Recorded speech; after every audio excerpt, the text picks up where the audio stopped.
Hello and welcome. उम्मीद है आप सभी अच्छे होंगे और अच्छे से होली मना रहे होंगे। आप सभी को हैप्पी होली मेरी साइड से। आज मैं आपके लिए लेकर आया हूँ इंडियन रेलवे में रिटायरमेंट और पेंशन बेनिफिट्स को समझने के लिए एक छोटी सी वीडियो।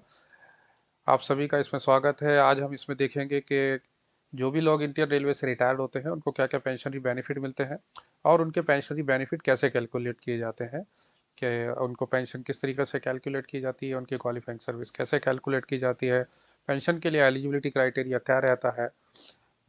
इन सभी चीज़ों के बारे में हम देखेंगे। मैं राशिद अशर कादरी, ज़रासा सॉल्यूशन से ट्रैक ऑफ लर्निंग आपके लिए लगातार मैं वीडियो लाता रहता हूं। और इसी सीरीज़ में आज की जो वीडियो है ये बहुत इंपॉर्टेंट है उन सभी लोगों के लिए जो रेलवे में एम्प्लॉय काम करते हैं।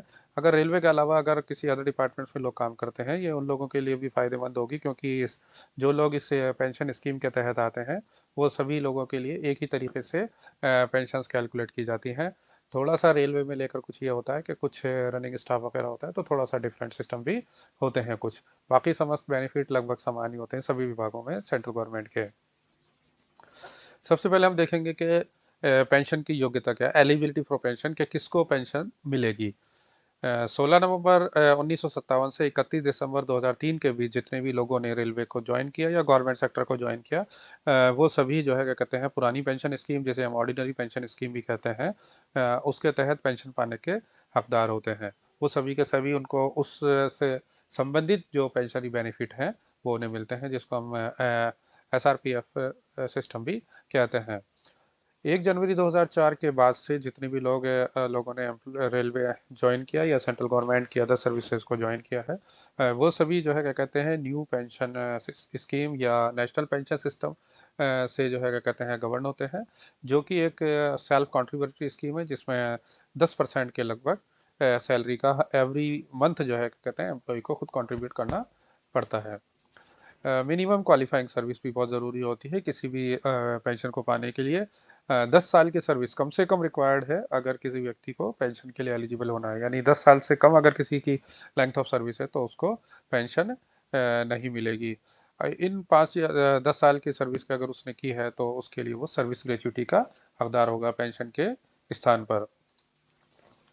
अब टाइप्स ऑफ रिटायरमेंट, किस किस टाइप के रिटायरमेंट होते हैं। नॉर्मल रिटायरमेंट, जिसे हम सुपर एनुअल रिटायरमेंट भी कहते हैं, सामान्य जो रिटायरमेंट होता है जब आदमी 60 साल की एज में पहुंच जाता है तो वो उस स्थिति में रिटायर होता है। या डॉक्टर्स जो होते हैं रेलवे के डॉक्टर्स, वो 65 ईयर्स की एज में रिटायर होते हैं। अदर नॉन रेगुलर रिटायरमेंट जैसे जिसमें वॉलेंटरी रिटायरमेंट आता है, डेथ मेडिकल आता है, डीकेटाइजेशन, voluntary retirement, compulsory retirement, technical resignation, resignation, removal या मिसिंग केसेस, इस टाइप के केसेस आते हैं, जिसको हम ONR केसेस के तौर पर भी रेलवेज में अक्सर करके बोलते हैं समझने के लिए। Kinds of pension in Indian railways, किस किस तरह की पेंशन इंडियन रेलवे में दी जाती है। जैसे मैंने बताया सुपर एनुएशन, जो 60 साल की जो है क्या कहते हैं उम्र प्राप्त करने पर जब आदमी रिटायर होता है तो उसको सुपर एनुएशन पेंशन दी जाती है। रिटायरिंग पेंशन, जब कोई आदमी वॉलंटरी रिटायरमेंट लेता है, जो कि है ना क्या कहते हैं 55 साल से ले की एज के बाद होता है, या 30 साल की सर्विस या 20 साल की सर्विस, वाट एवर रीजन में भी, तो उसको रिटायरिंग पेंशन दी जाती है। कंपल्सनेट पेंशन, जब किसी एम्प्लॉय को जो है क्या कहते हैं डिस्चार्ज कर दिया जाता है उसकी ड्यूटी से, कि वो पोस्ट ही एबॉलिश कर दी गई है, समाप्त कर दी गई, तब उसे कंपनसेशन पेंशन दी जाती है उस नौकरी के स्थान पर। इनवैलिड पेंशन, जो कोई कुछ ऐसे एम्प्लॉयज हो सकते हैं जो मेडिकल अनफिटनेस की वजह से या डीकैटेगराइजेशन के वो किसी भी तरह की नौकरी पाने के लिए वो नहीं रह पाते या किसी भी तरह का काम रेलवे में नहीं कर सकते किसी भी कैटेगरी में, तब उनको जो पेंशन दी जाती है उसको हम इनवैलिड पेंशन कहते हैं। कंपलसरी रिटायरमेंट पेंशन, उन एम्प्लॉयज़ को जो कंपलसरी रिटायर, जैसे किसी कॉम्पिटेंट अथॉरिटीज़ जो है क्या कहते हैं कई बार पेनल्टी के तौर पर लोगों को कंपलसरी रिटायरमेंट देते हैं, तो इस केस में हम कंपलसरी रिटायरमेंट पेंशन उसको दी जाती है। इस केस में जो है क्या कहते हैं पेंशन पूरी भी हो सकती है, या उसको जो है क्या कहते हैं 2/3 पेंशन का किया जा सकता है, या ग्रेच्युटी, या दोनों, जो भी हो सकता है। मतलब इस तरीके का ऑर्डर्स उसमें पास किए जा सकते हैं। प्रोविजनल पेंशन, ऐसे एम्प्लॉय जो रिटायर हो रहे हैं किसी डिपार्टमेंटल जुडिशियल इंक्वायरी की के बावजूद भी, क्योंकि उनकी वो 60 ईयर्स अटेन कर गए हैं एज को, या कोई जुडिशियल प्रेसिडिंग्स चल रही हैं उनको लेकर, ये तो इसलिए फाइनल पेंशन जो होती है उनकी विदहेल्ड कर दी जाती है जब तक कि वो प्रोसीडिंग्स कंक्लूड नहीं हो जाती। तो उनको उस समय तक के लिए प्रोविजनल पेंशन दी जाती है। ये इक्विवेलेंट टू नॉर्मल पेंशन के बराबर ही होती है। कंपैशनेट अलाउंसेस, जब कोई व्यक्ति जो है क्या कहते हैं डिसमिस कर दिया जाता है या रिमूव कर दिया जाता है ना, क्या कहते हैं, तो कॉम्पिटेंट अथॉरिटी चाहे तो उसको कुछ कंपैशनेट अलाउंस भी दे सकती है, जो कि उनकी पेंशन या ग्रेच्युटी का 2/3 तक हो सकता है। वो उसको एडमिट किया जा सकता है। जिसको कंपैशनेट अलाउंस पेड किया जाता है, अगर इन केस ऑफ उसकी डेथ हो जाती है तो उसकी फैमिली को नॉर्मल फैमिली पेंशन की तरह से ट्रीट किया जाता है और उसको फिर नॉर्मली फैमिली पेंशन दी होती है उसके बाद से। कैटेगरीज ऑफ पेंशंस, जैसे मैंने कैटेगरीज और उसका एग्जिट क्लोज को मैंने समझाने का यहाँ पर प्रयास किया है कि सुपरएन्यूएशन पेंशन, सुपरएन्यूएशन पर या रिटायरमेंट यानी attaining 60 years of age, retiring pension, voluntary retirement, compulsory retirement, premature retirement या टेक्निकल रेजिग्नेशन, रिटायरिंग पेंशन मिलती है। इनवैलिड पेंशन, मेडिकली जब इनवैलिडेशन हो जाता है एम्प्लॉय का। Compensation pension, abolition of post with loss of earning capacity, तो in that case compensation pension दी जाती है। Disability pension, permanent disability, unfit for alternative job और पोस्ट, तो disability pension. Family pension, death in service हो जाती है, कोई आदमी मिसिंग हो जाता है जिसका वेयर अबाउट अननोन रहता है कि उसकी एफआईआर वगैरह लॉन्च कराइए लेकिन फिर भी उसका पता नहीं चल रहा है। Extra ordinary pension, death, serious injury attributed to duty with lump sum payment of एफ ग्रेशिया, ये एक्स्ट्रा ऑर्डिनरी पेंशन इस तरीके से दी जाती है। रिटायरमेंट अब ऑन सुपरन्यूशन, क्योंकि नॉर्मल जो रिटायरमेंट होता है हम उसी को सबसे पहले समझेंगे कि रिटायरमेंट ऑन सुपरन्यूशन यानी 60 ईयर ऑफ एज अगर हमारी पहुंच जाती है किसी भी एम्प्लॉय की, तो उस एज लिमिट पर, और 65 साल डॉक्टर्स की कैटेगरीज के लिए जब एज लिमिट पहुंच जाती है तो। और डेट ऑफ बर्थ कंसिडरेशन, इसमें क्या होता है कि जो फर्स्ट मंथ होता है, date of birth is first of a month, retire on last working day. अगर सपोज कीजिए किसी की डेट ऑफ बर्थ 1 जनवरी 2025 है तो उसकी रिटायरमेंट की डेट होगी 31 दिसंबर 2024। इसी तरीके से लेकिन जो व्यक्ति 1 तारीख के बाद अगर पैदा हुआ यानी सेकंड से लेकर 30th के बीच में या एंड ऑफ द मंथ के बीच में, तो वो उसकी बर्थ, उसका रिटायर का मंथ जो होगा वो उसके बर्थ मंथ का आखिरी डेट होगी। फॉर एग्जांपल अगर कोई 2 जनवरी 2025 को अगर एम्प्लॉय है बर्थ हुआ है तो उसकी रिटायरमेंट की एज होगी वो 31 जनवरी होगी। एडमिनिस्ट्रेशन रेस्पॉन्सिबिलिटीज क्या हो सकती हैं? Both administration and employee must ensure retirement के सही समय पर हो, ये ज़रूरी है, उनको पता होना चाहिए। तो इसीलिए जो है क्या कहते हैं, अगर किसी को गलत डेट ऑफ बर्थ कैलकुलेशंस में अगर या किसी और वजह से अगर ये गलती हो जाती है तो ये एडिशनल पेमेंट जो दिया जाता है ओवर स्टे का, उसको रिकवर किया जाएगा। फॉर एग्जांपल किसी व्यक्ति को जो है क्या कहते हैं उसकी रिटायरमेंट की जो डेट थी वो 31 जनवरी 2025 थी, और अगर वो उससे ज़्यादा अगर सर्विस कर लेता है 1 महीने, तो वो उसके रिटायरमेंट बेनिफिट से काटा जाएगी, वो रिकवरी की जाएगी। अब आता है वॉलेंटरी रिटायरमेंट। वॉलेंटरी रिटायरमेंट के लिए जो एलिजिबिलिटी क्राइटेरिया है वो ये है कि कम से कम उसकी 20 साल की सर्विस उसने पूरी कंप्लीट की हो। 3 मंथ का नोटिस पीरियड दिया जाता है। तो ये नोटिस पीरियड को वेव ऑफ किया जा सकता है कम्पिटेंट अथॉरिटी, जो भी एक्सेप्टिंग अथॉरिटी है वॉलेंटरी रिटायरमेंट को, अगर वो चाहे तो। लेकिन इसका जो बेसिक रूल है वो 3 महीने एडवांस में एक नोटिस देना होता है। इसके अलावा डीएआर विजिलेंस क्लियरेंस जो है वो मैंडेटरी होती है कि उसको एक्सेप्टेंस अथॉरिटी ने, कम्पिटेंट अथॉरिटी जो उसने एक्सेप्ट भी किया होना चाहिए। रिस्ट्रिक्शन है, एक्स्ट्रा ऑर्डिनरी लीव ले रखी है उसने, लीव विदाउट पे चल रही है ना, क्या कहते हैं, री employment in government job prohibited 40 years after VR. VR के बाद आदमी री एम्प्लॉय भी नहीं हो सकता किसी भी गवर्नमेंट जॉब में, अगर उसने जो है क्या कहते हैं वॉलेंटरी रिटायरमेंट लिया है तो। उसके ये रिस्ट्रिक्शन भी रहते हैं वीआर के थोड़े। स्पेशल वॉलेंटरी रिटायरमेंट, कभी कभी जो है समय समय पर गवर्नमेंट्स स्पेशल रिटायरमेंट स्कीम भी लागू करती हैं। उसी के तहत रेलवेज में एक स्कीम लागू की थी 2013 में, लार्स गैस के नाम से, LARSGESS, liberalised active retirement scheme for guaranteed employment for safety staff. इसका बेनिफिट ये था कि इसमें जो है ना क्या कहते हैं, जो भी व्यक्ति होता है 55 साल से ज़्यादा का एज का, वो रिटायरमेंट ले सकता था और अपने स्थान पर अपने बेटे या बेटी को नौकरी दे सकता था, जॉब दिलवा सकता था, और उसको पूरे पेंशनरी बेनिफिट भी मिलते थे। और उसके अलावा जो है क्या कहते हैं उसके बच्चे को नौकरी मिलती थी। इसको ये जो है क्या कहते हैं, इसलिए स्टाफ जो सेफ्टी कैटेगरी में स्टाफ कर रहा होता है, उम्र के साथ साथ जो है क्या कहते हैं उसकी जॉब जो होता है वो टफ होता चला जाता है। तो ऐसी इसकी स्कीम इसलिए लाई गई थी ताकि सेफ्टी स्टाफ को बचाए रखा जा सके। इसीलिए इसको सेफ्टी कैटेगरी में ही लागू किया गया था। ये बाद में बंद भी कर दी गई। इनवैलिडिटी, कंपलसरी एंड कंपसनेट रिटायरमेंट। इनवैलिडिटी, ग्राउंड क्या हो सकता है कि कोई मेडिकल अनफिट हो, determined by medical board determine करेगा, इसके लिए कम से कम 10 साल से ज़्यादा की सर्विस की हो, उसको सारे बेनिफिट मिलेंगे जैसे नॉर्मल रिटायरमेंट के केस में मिलता है इनवैलिडिटी में।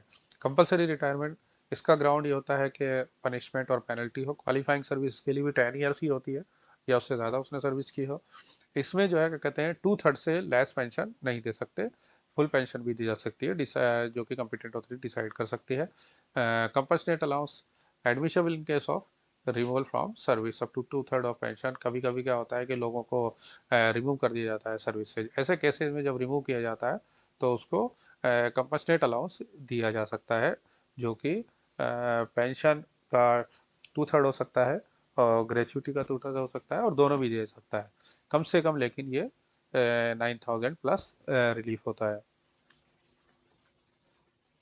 पेंशन बेनिफिट्स ऑन रेजिग्नेशन, जब कोई व्यक्ति रेजिग्नेशन अगर पर्सनल ग्राउंड पे देता है तो forfeiture of service no pension admission, leave encashment up to 50% of leave, यानी मैक्सिमम 150 डेज का अलाउड होता है। अगर पब्लिक इंटरेस्ट में टेक्निकल रेजिग्नेशन अगर लेता है तो सर्विस फॉरफिट नहीं होती है उसकी, एम्प्लॉय एलिजिबल रहता है फ्यूचर बेनिफिट्स के लिए।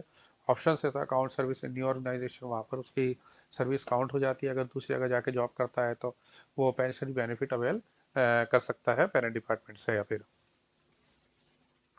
Pension in case of dismissal और removal, complete forfeiture of service being unbecoming of railway में no pensionary benefit allowed. Dismissal के केस में किसी भी तरह का कोई भी पेंशनरी बेनिफिट अलाउ नहीं होता है। यहाँ ये समझने की ज़रूरत है कि रिमूवल और डिसमिसल दोनों चीज़ें बिल्कुल अलग अलग हैं।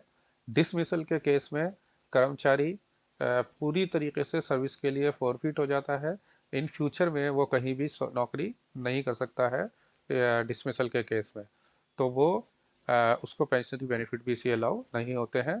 जबकि रिमूवल के केस में ऐसा नहीं होता है, उसकी वो वाली जो सर्विस वो कर रहा होता है वो फॉरफिट हो जाती है और कॉम्पिटेंट अथॉरिटी चाहे तो उसको कंपनसेट अलाउंट भी 2/3 तक दे सकती है, मिनिमम 9,000 रुपये, या ग्रेचुइटी का भी दे सकती है और दोनों भी दे सकती है। तो ये इसमें होता है रिवोल्व में आदमी दूसरी जगह सर्विस भी कर सकता है अपने। इनके इन डेथ केस, अगर कोई आदमी डेथ कर जाता है, मृत्यु हो जाती है, तो उस केस में पेंशन क्या होगा, नेचुरल डेथ और death in service, pensionary benefit including DCRG मिलेगा उसको, लीव एनकैशमेंट मिलता है और फैमिली पेंशन एज एडमिसिबल दी जाती है। Death attributed due to benefit under extraordinary pension rule along with lump sum ex gratia are allowed, commutation of family pension is prohibited. Death के cases में commutation नहीं मिलती है, दोनों ही केसेस में, चाहे वो नेचुरल डेथ हुई हो या ड्यूटी की वजह से ड्यूटी करते हुए डेथ होगी। हाँ, ड्यूटी करते हुए अगर डेथ होती है तो उसको एक्स्ट्रा एक्सग्रेशिया और मिलता है, लमसम जो मिलता है एक्सग्रेशिया वो भी अलाउड होता है उसको। In case of missing employee, एक एफआईआर उसको फाइल करनी पड़ेगी अगर कोई एम्प्लॉय मिसिंग है, तो उनके फैमिली मेम्बर्स को, अगर फैमिली मेम्बर चाहते हैं कि पेंशन लेना, तो उनको एफआईआर देनी पड़ेगी कि उसका कोई पता नहीं होता है वेयर अबाउट कहाँ गायब हो गया है इधर उधर, तो इस केस में पुलिस में एफआईआर लगानी पड़ेगी और उसको 6 महीने तक ऑब्जर्व करना पड़ेगा कि एफआईआर के बाद कि तलाश की गई उसकी और नहीं मिला, ऐसी चीज़ें होती हैं इसमें। फिर पेंशनरी बेनिफिट उसके वेटिंग पीरियड के बाद जो है क्या कहते हैं उसको पेंशनरी बेनिफिट दिए जाते हैं, जो कि रिट्रोस्पेक्टिव से होते हैं की ठीक है उसे। डाइवर्स पेंशन टाइप से Indian railway offers various pension type of cater to different, जैसे कि हमने समझा यहाँ पर कि कई तरह की पेंशन जो है रेलवे में दी जाती है, विभिन्न तरह की पेंशन दी जा रही है। स्पेशल कंसिडरेशन भी किया जाता है कि वॉलंटरी के केस में, इनवैलिडिटी के केस में कंपनी अलाउंस भी जाता है, एलिजिबिलिटी क्राइटेरिया में minimum qualifying service based on the pension type अलग अलग के लिए, जैसे सुपरन्यूशन के केस में maximum length of service, minimum length of service 10 year, more than 10 year होगा तो पेंशनरी बेनिफिट का हकदार हो जाता है पूरे। इस टाइप से जो है वॉलंटरी में 20 ईयर्स लाइक दैट, और डेथ केस में चाहे कभी भी डेथ हो जाए उसकी, in that case employee responsibility, employee को भी इस बात के लिए अवेयर होना है कि उसके पेंशन राइट्स क्या हैं और उसके ऑब्लिगेशंस क्या हैं, पेंशन ऑब्लिगेशंस। तो ये हम देख रहे थे कि पेंशनरी बेनिफिट्स क्या क्या मिल सकते हैं। अब हम देखेंगे कंपोनेंट्स क्या क्या है रिटायरमेंट जो बेनिफिट, जिसको हम कह रहे हैं कि पेंशनरी बेनिफिट, पेंशनरी बेनिफिट। तो आखिरी पेंशनरी बेनिफिट्स हैं क्या? तो इसके कौन कौन कौन से कंपोनेंट है, क्या क्या हिस्सा है इसमें? सेटलमेंट ड्यूज, जब भी कोई आदमी रिटायर होता है तो उसको हम कहते हैं सेटलमेंट करना उसका, उसकी जो है क्या कहते हैं सर्विस का सेटल करते हैं हम। तो सेटलमेंट ड्यूज के तौर पर हम उसको डीसीआरजी देते हैं, death cum retirement gratuity, including service gratuity होती है, कम्यूटेशन हम देते हैं, लीव एनकेशमेंट देते हैं, और उसको CGEIS जो होती है हमारी सेंट्रल गवर्नमेंट एम्प्लॉय, उसको GIS भी दिया जाता है। इसके अलावा एडिशनल बेनिफिट जो दिखते हैं दिए जाते हैं, उसको फिक्स मेडिकल अलाउंस दिया जाता है, कांस्टेंट अटेंडेंस अलाउंस दिया जाता है, कंपोजिट CTG यानी कंपोजिट ट्रांसफर ग्रांट देता है, railway employ liberalised health scheme RELHS के तहत उसको जो है क्या कहते हैं रेलवे हॉस्पिटल्स में OPD की फैसिलिटीज़ वगैरह भी दी जाती हैं। इसके अलावा cashless treatment scheme in emergency वो भी उसको मिलती है कि जो प्राइवेट हॉस्पिटल्स ऐसे हैं जो एम्पैनल्ड हॉस्पिटल है, तो उनमें जो है क्या कहते हैं इन केस ऑफ इमरजेंसी वो इलाज के लिए जा सकते हैं। इसके अलावा पोस्ट रिटायरमेंट रेलवे पासेस भी उसको एम्प्लॉइज को दिए जाते, पेंशनर को दिए जाते हैं। इसके अलावा पेंशन, पेंशन खुद के लिए पेंशन मिलती है, फैमिली को पेंशन मिलती है, अगर उसकी खुद की डेथ हो जाती है, घर नहीं रहता है। एडिशनल क्वांटम ऑफ पेंशन, यानी 80 साल से जब उसकी एज बढ़ने लग जाती है तो उसकी पेंशन भी बढ़ने लग जाती है। 80 से 85 की उम्र के बीच 20%, 85 से 90 30%, 90 से 95 40%, 95 से 100 तक 50%, और जब कोई 100+ एज का हो जाता है तो उसकी पेंशन 100% से बढ़ जाती है, तो उसको एडिशनल पेंशन भी मिलती है। इसके अलावा इन case of removal from service compassionate allowance भी दिया जाता है। तो ये इस तरीके से जो है क्या कहते हैं एक समराइज जो है पेंशनरी बेनिफिट्स हैं जो किसी भी एम्प्लॉय को मिलते हैं उसके जो है क्या कहते हैं। इसके अलावा DLI वगैरह भी इसमें रिलीज होती है जो CGI जो आपके PF बैलेंसेस के आधार पर तय होती है। Factors regulating pensionary benefit, pensionary benefit को कौन से फैक्टर हैं जो रेगुलेट करते हैं? स्टाफ कैटेगरी, स्टाफ हमारे यहाँ रेलवे में कई तरह का स्टाफ हो सकता है, जैसे जनरल, रनिंग में staff, railway medical staff, teaching staff. इसके अलावा उसके involvements, last pay, reckonable involvements, last 10 months average involvements. इसके अलावा qualifying service, length of total service, non qualifying service, added year of service या प्रीवियस सर्विस एटसेट्रा, ये भी उसके factors regulate करते हैं उसको। तो ये हमने जैसे नेचर ऑफ वर्किंग पोस्ट होती है, permanent, temporary, casual labour, substitute, trainee, professionals. Nature working post जो है वो भी उसकी रेगुलेट करती है पेंशन बेनिफिट्स को। फैमिली डिटेल्स, उसकी मैरिटल स्टेटस या dependence details, conduct, DR, vigilance, penalty, punishments, reason of cessation of service, retirement, death, disability, technicalisation, missing, removal, dismissal, resignation, such type of factors जो है वो भी ये डिसाइड करते हैं कि उसके पेंशनरी बेनिफिट्स क्या होंगे और किस तरीके से कैलकुलेट किए जाएंगे। तो सबसे पहले हम देखेंगे इसमें पेंशनरी बेनिफिट के लिए जिसकी ज़रूरत है, सबसे पहले है क्वालिफाइंग सर्विस। जैसे हमने देखा कि कम से कम कितनी सर्विस उसकी होनी चाहिए। डेथ केसेस के अलावा सभी केसेस में क्वालिफाइंग सर्विस की ज़रूरत होती है, तो इसलिए हम क्वालिफाइंग सर्विस की कैलकुलेशन करते हैं कि total service versus net service, service rendered by the employee from date of entry to date of retirement. ये तो उसकी टोटल सर्विस होती है। उसमें से अगर नॉन क्वालिफाइंग पीरियड यानी उसने जो एब्सेंटी पीरियड होता है, वो एब्सेंटी पीरियड को अगर निकाला जाए तो वो नॉन क्वालिफाइंग पीरियड होता है इसका, उसको माइनस किया जाता है। इसके अलावा कि उसने कोई पहले कोई की हो, नौकरी वगैरह की हो, तो वो सर्विस रिकॉर्ड भी उसको अगर उसमें जोड़ा जाता है। इस तरीके से उसकी क्वालिफाइंग सर्विस की कैलकुलेशंस की जाती है। नॉन क्वालिफाइंग सर्विस क्या क्या हो सकती है उसकी?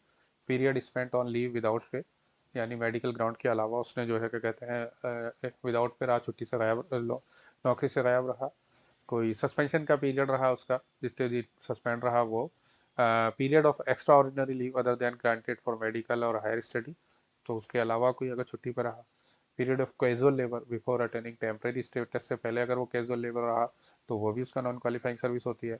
Half of service renders at temporary status, temporary status में जितनी उसने सर्विस करी उसका हाफ सर्विस ही काउंट होती है, तो उसकी हाफ जो है वो नॉन क्वालिफाइंग सर्विस होती है। First 4 month period for substitute, अगर कोई सब्सटीट्यूट में आया है तो उसके शुरू के 4 महीने, फॉलोड बाय रेगुलराइजेशन, जब भी रेगुलराइज हुआ है तो वो भी उसकी नॉन क्वालिफाइंग सर्विस होती है। इसके अलावा डायज पीरियड भी नॉन क्वालिफाइंग सर्विस में गिना जाता है। डायज पीरियड वो होता है जैसे किसी आदमी को सस्पेंड किया गया था, तो बाद में उसको रेगुलराइज करने के लिए उस पीरियड को डायज कर देते हैं कि आपकी सर्विस डिसकंटिन्यू नहीं होगी उससे, बट लेकिन वो नॉन क्वालिफाइंग में चला जाता है। नो वे, नो वर्क, नो पे लाइक दैट। कैलकुलेशन कैसे करते हैं क्वालिफाइंग सर्विस का? Half yearly period. Qualifying service always calculated in terms of half year period of service, यानी आधे उसमें गणना की जाती है 6 महीने के हिसाब से, 3 to 9 months। Period of 3 month and above and less than 9 month is treated as 6 month। 3 से 9 महीने के बीच में जो भी पीरियड होगा वो 6 महीने के तौर पर काउंट किया जाएगा। जैसे 28 साल 7 महीने 15 दिन, तो हमने 7 महीने 15 दिन, 6 महीने ज़्यादा है तो इसको आधे साल के, 9 महीने से कम है इसलिए आधे साल के तौर पर काउंट होगा ये। Less than 3 month, less than 3 months अगर है तो उसको राउंड ऑफ किया जाएगा लोअर पे। जैसे 28 साल 2 महीने 10 दिन है तो लोअर राउंड ऑफ हो गया, यानी 28 साल होगा। और अगर मोर देन 9 मंथ होगी, more than 9 month is rounded off to next year. Example 28 साल 10 महीने 20 दिन है तो वो 29 ईयर्स पे राउंड ऑफ होगा। Minimum qualifying service for employees pension 10 years and above होनी चाहिए। Minimum qualifying service for family pension irrespective of qualifying service if the post has been regularized। Maximum qualifying service for pension benefit 33 years 66 half years, as in 35 year 4 months 5 days it is 33 years।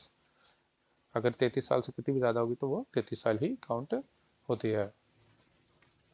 एक qualifying service का मैंने कुछ एक example दिया है कि qualifying service कैसे calculate करते हैं। फॉर एग्जांपल मिस्टर एक्स है, जिनकी जो है क्या कहते हैं डेट ऑफ अपॉइंटमेंट 18/8/1990 है। ये डेट ऑफ रिटायरमेंट 30/6/2020 है और इनकी कुल 110 दिन उन्होंने डब्ल्यूपी रहे यानी लीव विदाउट पे रहे। तो और इनका 30/6/2020 को डेट ऑफ रिटायरमेंट होता है। तो 30/6/2020 को date of retirement, date of appointment 18/8/1990, तो इनकी टोटल सर्विस हो गई 29 साल 8 महीने 12 दिन। इसमें से हम LWP को माइनस करेंगे जो कि 3 महीने 20 दिन की है, तो इनकी नेट सर्विस आएगी 29 साल 4 महीने 22 दिन, यानी 29.5 साल हो गए बिल्कुल टोटल लेंथ ऑफ सर्विस। दूसरा मिस्टर वाई है जो कैजुअल लेबर रहे 1/1/1982 को आए एज ए कैजुअल लेबर। फिर इनको टेम्परेरी स्टेटस मिला 1/10/1983 को। इनकी डेट ऑफ रेगुलराइजेशन हुई 15/10/1990 को। तो डेट ऑफ रिटायरमेंट इनका 31/5/2020 है। तो डेट ऑफ रिटायरमेंट इनका 31/5/2020 और डेट ऑफ रेगुलराइजेशन जो कि 15/10/1990 है, तो उसके अलावा आधार पर इनकी टोटल सर्विस हो गई 29 साल 7 महीने 16 दिन। इसमें 50% जो TS पीरियड 3 महीने 6 दिन था और 6 महीने 8 दिन है, उसको हम इसमें ऐड करेंगे तो कुल मिलाकर इनकी क्वालिफाइंग सर्विस होगी 33 साल 1 महीने 24 दिन, यानी ओवरऑल 33 साल हो गए इनकी। अब हम death cum retirement gratuity and related benefits. अभी हमने देखा जैसे कि ना क्या कहते हैं कि पेंशन के टाइप कितने हैं, पेंशन के लिए एलिजिबिलिटी क्या होती है, उसको कैसे रेगुलेट करते हैं, क्वालिफाइंग सर्विस कैसे निकालते हैं। मैं क्योंकि ये बहुत ज़्यादा वास्ट सब्जेक्ट है, इसलिए जो है क्या कहते हैं अब हम नेक्स्ट जब भी सेशन करेंगे तो उसमें हम देखेंगे डेथ कम रिटायरमेंट ग्रेच्युटी और इसके अलावा जो दूसरे अदर बेनिफिट्स होते हैं उसके बारे में हम समझेंगे और समझने का प्रयास करेंगे। आप लोगों ने मेरी वीडियो को देखा, थैंक यू सो मच। मेरे चैनल को सब्सक्राइब कीजिए, ZARASS ज़रा सा सॉल्यूशंस, मुझे फॉलो कीजिए। आप मेरे ब्लॉग्स को फॉलो कर सकते हैं मीडियम पर, RASHID राशिद NWR के नाम से मीडियम पे भी मुझे फॉलो कर सकते हैं मेरे ब्लॉग्स को, जो भी डिफरेंट डिफरेंट सब्जेक्ट्स पर मैं बना रहा हूँ लिखता हूँ। Thank you so much, thank you.